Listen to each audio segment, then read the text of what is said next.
Rich dad poor dad Robert Kiyosaki लेखक और उनके दो पिताओं की कहानी है। उनके असली पिता गरीब पिता और उनके सबसे अच्छे दोस्त के पिता अमीर पिता। Rich dad poor dad Robert Kiyosaki लेखक और उनके दो पिताओं की कहानी है।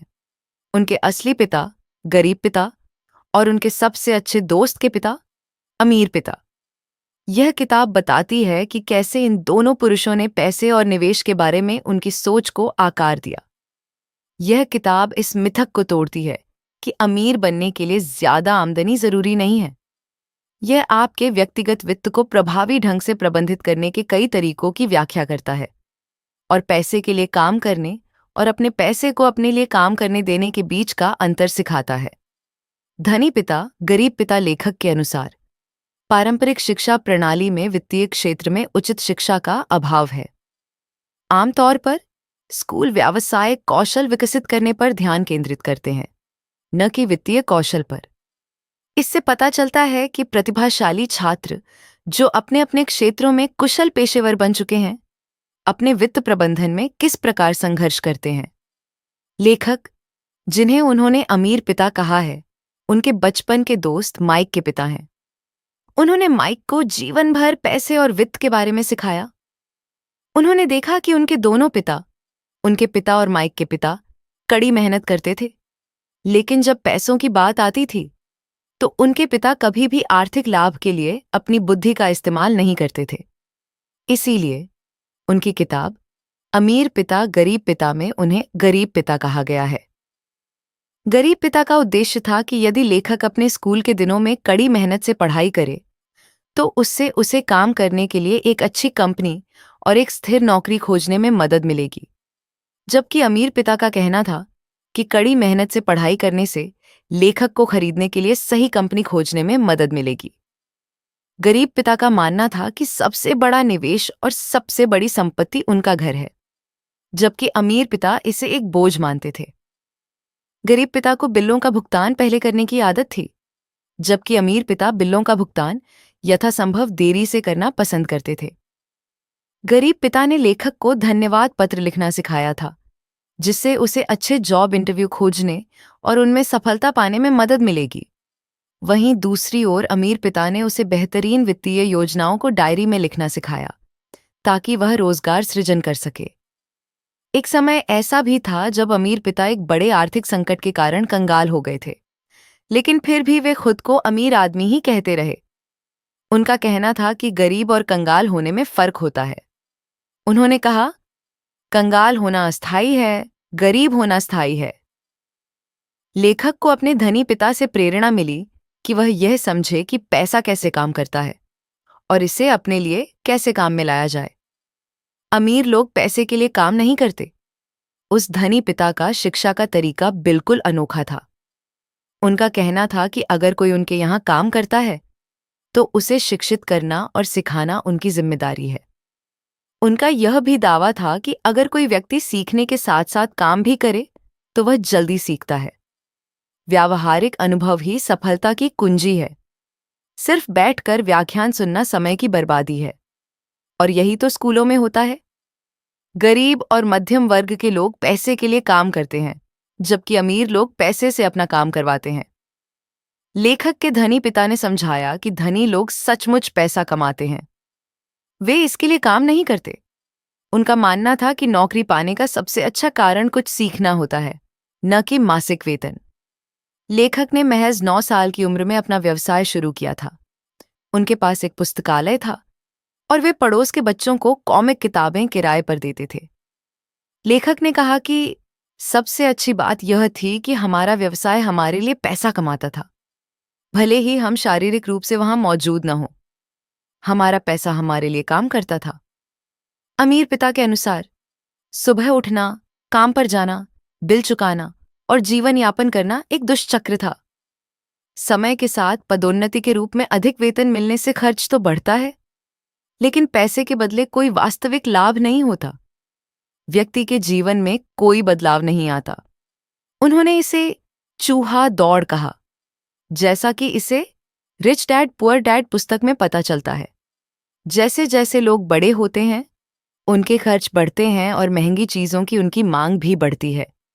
वे लगातार समाज और अपने जीवन स्तर के अनुरूप चलने की चिंता में डूबे रहते हैं। डर उन्हें आगे बढ़ाता है, लेकिन लालच उन्हें अनुत्पादक क्षेत्रों की ओर खींच लेता है। और यही जाल है। रिच डैड पुअर डैड में लेखक बताते हैं कि गरीब और मध्यम वर्ग के लोग पैसे, डर और लालच के लिए काम करते हैं, क्योंकि उन्हें जोखिम लेना नहीं सिखाया गया, बल्कि उन्हें अपने आराम क्षेत्र में रहकर स्थिर वेतन वाली नौकरी के लिए काम करना सिखाया गया। वे कहते हैं कि जीवन में अवसर आते जाते रहते हैं और अमीर लोग उन्हें पहचान कर उनका लाभ उठाते हैं, लेकिन गरीब लोग अवसरों को अनदेखा कर देते हैं, क्योंकि वे पैसे और सुरक्षा की तलाश में ही व्यस्त रहते हैं। इन अनुभवों से प्रेरित होकर दोनों लड़कों, रॉबर्ट और माइक, ने पैसे कमाने के नए तरीके खोजे। वित्तीय साक्षरता सीखना क्यों आवश्यक है? रिच डैड पुअर डैड में लेखक अमीर बनने के मामले में वित्तीय साक्षरता के रहस्यों को उजागर करता है और इस तथ्य पर जोर देता है कि अमीर लोग वास्तव में समय के साथ और भी अमीर होते जाते हैं। लेखक इस तथ्य पर चिंता व्यक्त करते हैं कि लोग जितना हो सके उतना पैसा कमाने को लेकर चिंतित रहते हैं, लेकिन यह समझने में विफल रहते हैं कि उनका सबसे बड़ा धन उनकी शिक्षा है। वे वित्तीय साक्षरता के महत्व पर लगातार जोर देते हैं, क्योंकि इसके बिना चाहे कोई कितना भी अमीर क्यों ना हो, वह कंगाल हो सकता है।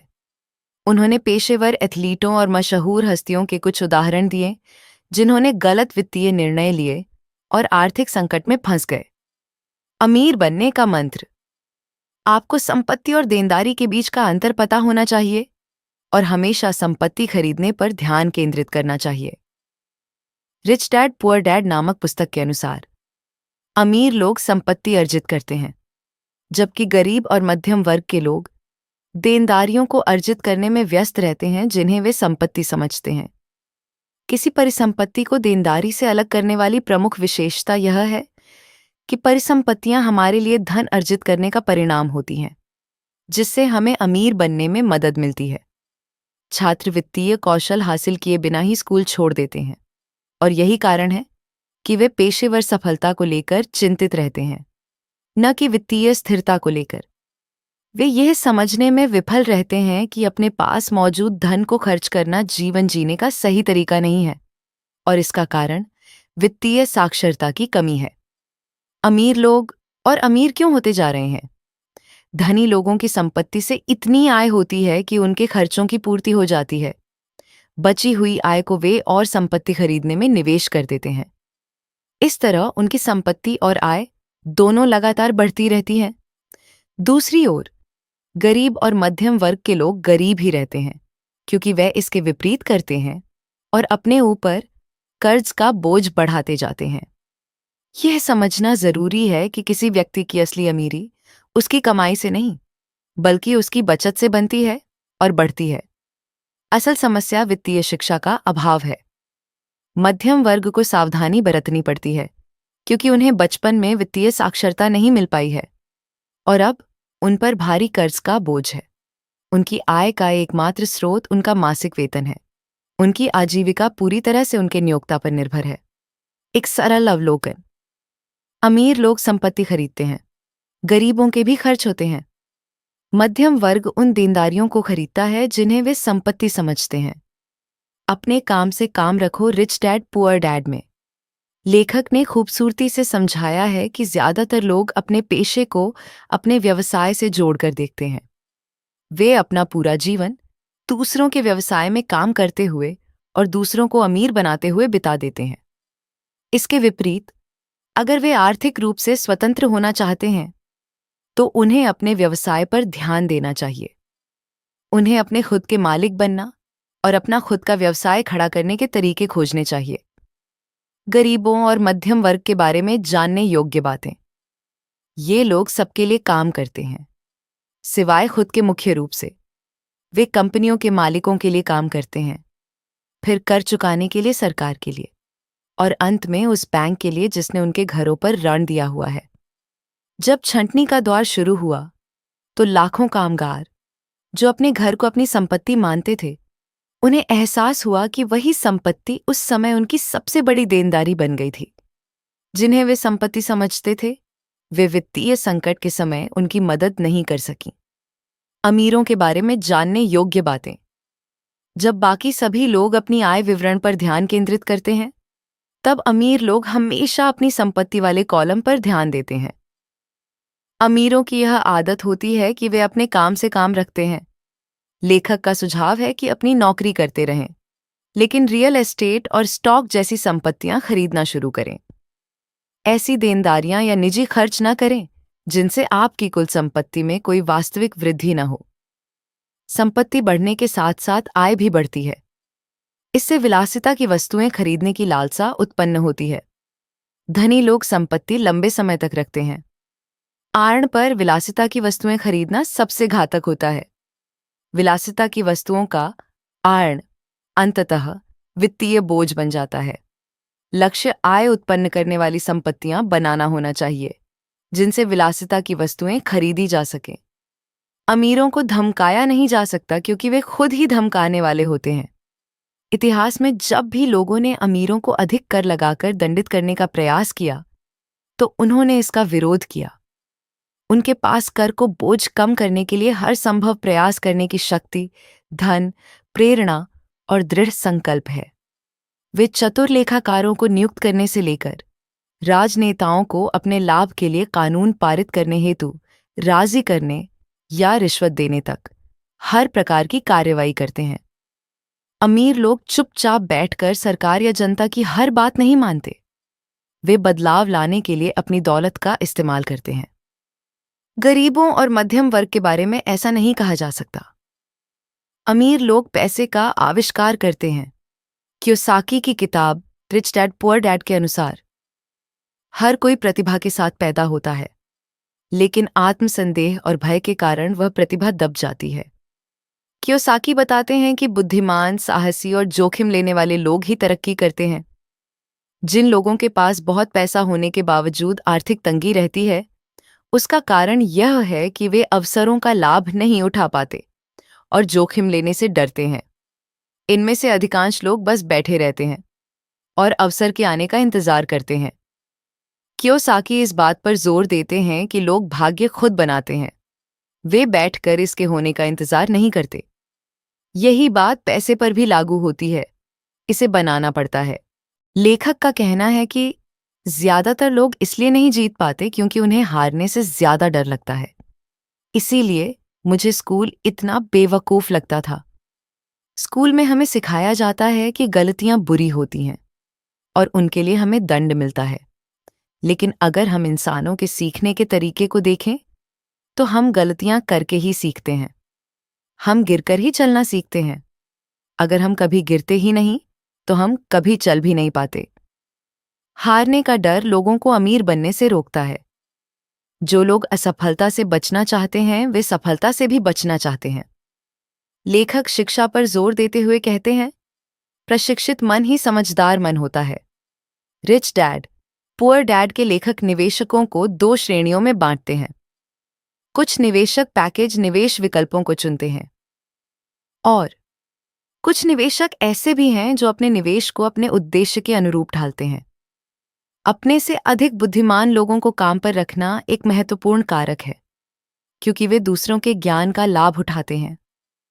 एक बुद्धिमान निवेशक अपना ज्ञान भंडार बढ़ाता है और इस प्रकार उन लोगों पर अधिक नियंत्रण रखता है जो नहीं जानते। वे उस नींव की शक्ति का आनंद लेते हैं जो उन्होंने बहुत कम उम्र में अपने लिए बनाई थी। सीखने के लिए काम करो, पैसे के लिए काम मत करो। रिच डैड पुअर डैड में कहा गया है कि पैसे के लिए काम न करने की अवधारणा को समझना कई लोगों के लिए कठिन है, क्योंकि पैसा किसी के जीवन का इतना महत्वपूर्ण हिस्सा है कि यदि पैसे के लिए काम नहीं कर रहे हैं, तो सवाल उठता है, आप किसके लिए काम कर रहे हैं? कियोसाकी के अनुसार खुद से पूछने लायक एक अच्छा सवाल यह है कि यह दैनिक गतिविधि आपको कहाँ ले जा रही है? दूसरे शब्दों में, इसका मतलब यह है कि आपका दृष्टिकोण क्या है और क्या आप अपने दृष्टिकोण के अनुरूप चल रहे हैं? किसी एक उत्कृष्ट कौशल के बजाय व्यापक कौशल समूह के महत्व को समझाने के लिए लेखक मैकडॉनल्ड्स का उदाहरण देते हैं। उनका कहना है कि मैकडॉनल्ड्स से बेहतर बर्गर कोई भी बना सकता है, लेकिन मैकडॉनल्ड्स औसत दर्जे के बर्गर से भारी मुनाफा इसलिए कमाता है क्योंकि उन्हें अच्छे व्यवसाय की समझ है। बहुत कम लोग अपने कार्यक्षेत्र से बाहर के व्यावसायिक प्रणालियों के बारे में जानते हैं। इस समस्या का समाधान रॉबर्ट कियोसाकी के इस कथन में समाहित है। मैं युवाओं को सलाह देता हूं कि वे कमाई से ज्यादा सीखने के लिए काम चुनें। किसी विशेष पेशे को चुनने और प्रतिस्पर्धा की दौड़ में फंसने से पहले भविष्य में वे कौन से कौशल हासिल करना चाहते हैं, इस पर विचार करें। रिच डैड पुअर डैड कहता है कि शिक्षा प्रणाली कुछ ही विषयों के बारे में अधिक ज्ञान रखने वाले लोगों को प्रोत्साहित करती है। जैसे जैसे व्यक्ति प्रगति करता है और अधिक डिग्रियां प्राप्त करता है, उसे लगता है कि उसकी कमाई की क्षमता बहुत अधिक है।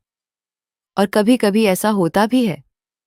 लेकिन अगर प्राप्त शिक्षा और डिग्रियां केवल किसी विशेष उद्योग के लिए हों, तो जोखिम बना रहता है, जिससे कर्मचारी अपने नियोक्ताओं पर निर्भर हो जाते हैं। कियोसाकी के धनी पिता के अनुसार बहुत सी चीजों के बारे में थोड़ा-थोड़ा जानना जरूरी होता है। हमें व्यवसाय के किसी विशेष हिस्से के बारे में पर्याप्त जानकारी होनी चाहिए। इसके हर पहलू के बारे में व्यापक ज्ञान होना संभव नहीं है। किसी व्यवसाय को सफलतापूर्वक चलाने के लिए नेतृत्व, समय प्रबंधन आदि जैसे कई अलग-अलग कौशल की आवश्यकता होती है। लेकिन कियोसाकी की पुस्तक रिच डैड पुअर डैड के अनुसार सबसे महत्वपूर्ण कौशल विपणन और बिक्री है। अपने ग्राहकों को सरल भाषा में अपने उत्पाद या सेवा के बारे में जानकारी देना ही किसी व्यवसाय के टिके रहने और मुनाफा कमाने का आधार है।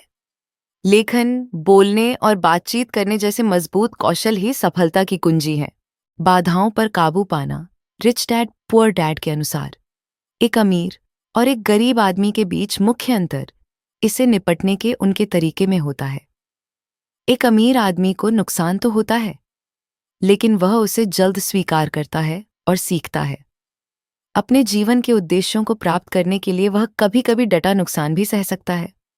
हालांकि कई कठिन परिस्थितियों में उनके जोखिम लेने के तरीके अच्छे होते हैं और उनकी कमाई अच्छी खासी होती है। एक गरीब आदमी कभी पैसा नहीं जीता क्योंकि वह जोखिम लेने से डरता है। वे जोखिम से बचने वाले लोग होते हैं। वे निवेश करने से डरते हैं कि उन्हें नुकसान न हो, लेकिन उन्हें लाभ भी नहीं होता। अधिकतर रूप से साहस होने के बावजूद भी आर्थिक रूप से स्वतंत्र न हो पाने के 5 प्रमुख कारण हैं। डर, दुर्बलता, आलस्य, बुरी आदतें।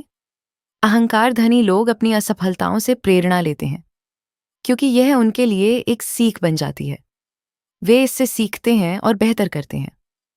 गरीब या मध्यम वर्ग के लोग आर्थिक रूप से सफल नहीं हो पाते क्योंकि उनके लिए हानि का दर्द और पीड़ा हासिल करने की खुशी से कहीं अधिक होती है।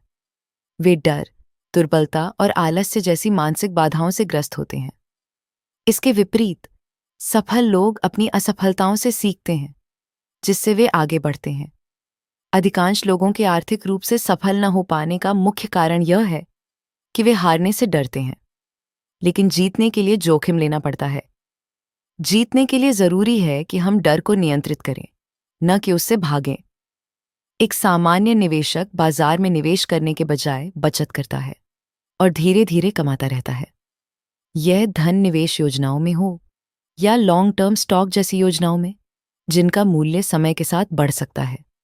विजेता विश्लेषण करते हैं और धैर्यपूर्वक आलोचना करते हैं। धनी पिता ने समझाया कि आलोचना का कोई समाधान नहीं निकालता, लेकिन सही विश्लेषण से आंखें खुलती हैं और सही रास्ता मिलता है। विजेता लोग अपनी आंखें खोलते हैं और उन अवसरों को खोजने के लिए तैयार रहते हैं जिनके अस्तित्व के बारे में किसी को पता ही नहीं होता। जो लोग अवसरों का लाभ उठाते हैं, उन्हें सफलता की कुंजी मिलती है। हारने वाले हार से भागते हैं, जीतने वाले हार से सीखते हैं।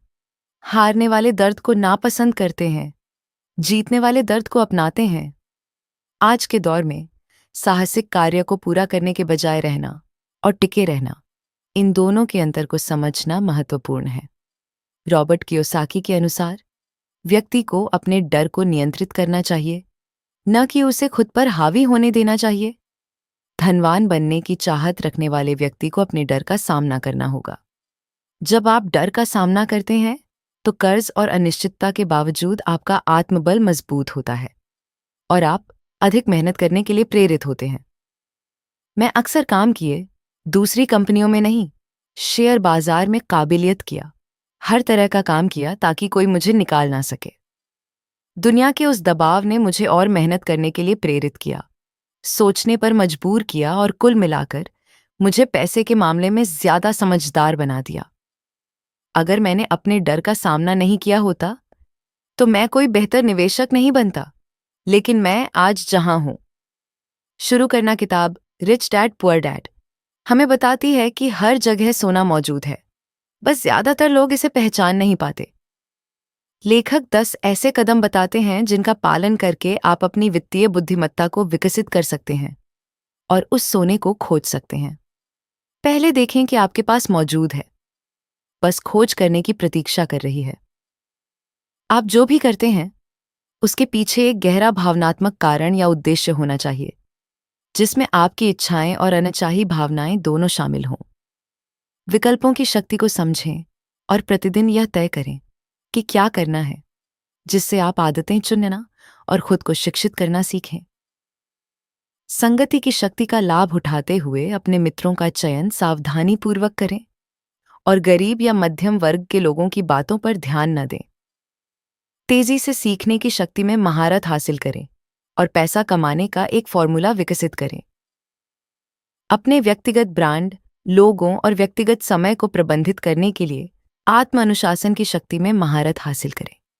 सबसे पहले खुद को भुगतान करें। अपने टीम के लिए होशियार लोगों का चयन करें और उनकी ताकत के लिए उन्हें उत्साहवर्धक बनाएं, क्योंकि वे जितना अधिक पैसा कमाएंगे उतना ही अधिक पैसा आप कमाएंगे। निवेश के पहले डर पर प्रतिक्रिया करने के बजाय नए निवेश पर प्रतिक्रिया करने पर ध्यान केंद्रित करें। यह प्रश्न पूछें कि मुझे अपना पैसा कितनी जल्दी वापस मिल सकता है।